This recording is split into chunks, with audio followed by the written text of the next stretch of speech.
Karen McLaughlin.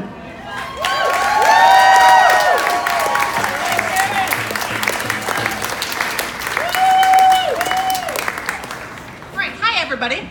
I wanted to echo something Amy said earlier about donating. The ACLU is in the forefront of this fight. One of the things that they do is they sue the United States government when our government is not following our laws. They have lawsuits pending right now to stop the Trump administration from these family separations. And they need our help to do that. So skip that coffee one day a week, skip that lunch, and donate to the ACLU. $5 a month. Just do it. Do a recurring donation. It's simple. Please join me in doing that. What brings me here today is Congressman Ellison reminded me of why I'm here. He talked about these people who are seeking asylum, who are fleeing violence. That's why we're here. I spent a good portion of my career as an attorney helping people here in Rochester who were suffering from violence in our community. These people at the border are no different from us. We as Americans and Minnesotans and people of Rochester are the safe haven for our friends at the border. And what Congressman Ellison said, and I agree with this, there are no exceptions to those laws. Our president and his administration are trying to make changes to that long-standing law that we reach out to our neighbors in need. We need to stop him. My friend Jeff talked a little bit about asylum, and I echo everything he says. What I want you to know is that our president and his administration are trying to get people to think that asylum is a loophole. It is not a loophole. It is the law of our country and of our world.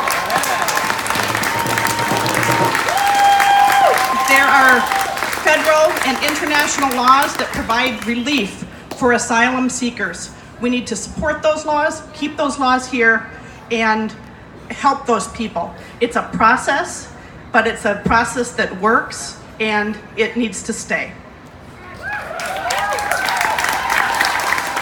What the current administration is doing and the plans that they have for people if we don't stand up to this, those plans are inhumane and they're wrong.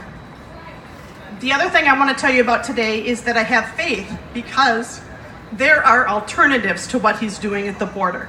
There are laws and processes that are alternatives to family separation and family detention.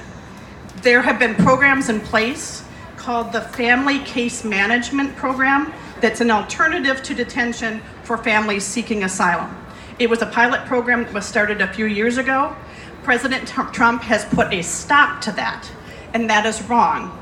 It's wrong because that program had a 99% effective rate in getting people to come back for their immigration hearings.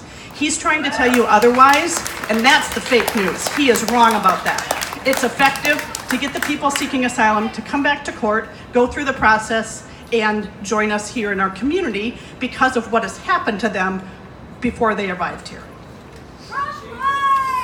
It is also fiscally responsible. This is why I'm here. This is why I told Amy I wanted to speak. These alternative process costs the government $36 per day per family for these alternative processes. To keep to keep one person in detention per day is $319. Where are those conservative Republicans who want to be fiscally conservative?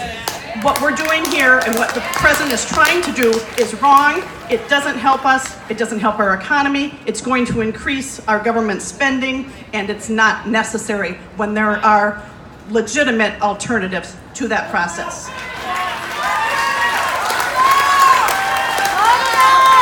The alternatives include releasing families on their own promise to come back to court, on bond or parole, as their case proceeds, and it should be on, any intensive supervision should be unnecessary unless it's warranted by their flight risk. The ACLU and some other groups are suing the administration to help jailed asylum seekers who are being jailed indefinitely rather than following the government's own policy and releasing them on humanitarian parole. That is wrong, and we need to stand up and tell the government they are wrong. The ACLU can help us with that. And the other part of this is that when looking at whether someone should be paroled or not, it needs to be an individual determination of any potential risk that they face to our country. That's not happening. These people are getting standard forms that tell them they have to stay in detention. There is no individual assessment of their situations. That's wrong.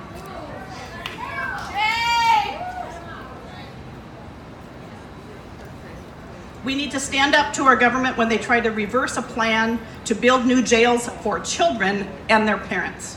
We need to stand up and tell Congress, and call your Congress people and the people who are running for Congress.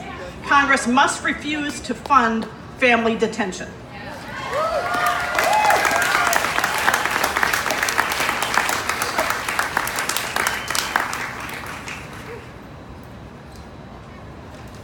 The last thing I want to talk about from my perspective as an attorney is these people deserve representation. There is a process for that, and one of the statistics I read is that when someone is in detention and does not have legal counsel to represent them, only 14% of the people in that situation have counsel. That's wrong. If someone's in detention and is outside of detention and seeks counsel, about 66% of those people are able to find people to help them in the legal community and provide counsel. They're so much more effective in that process that is very complicated if they have an attorney to represent them. We need to encourage that, not discourage it.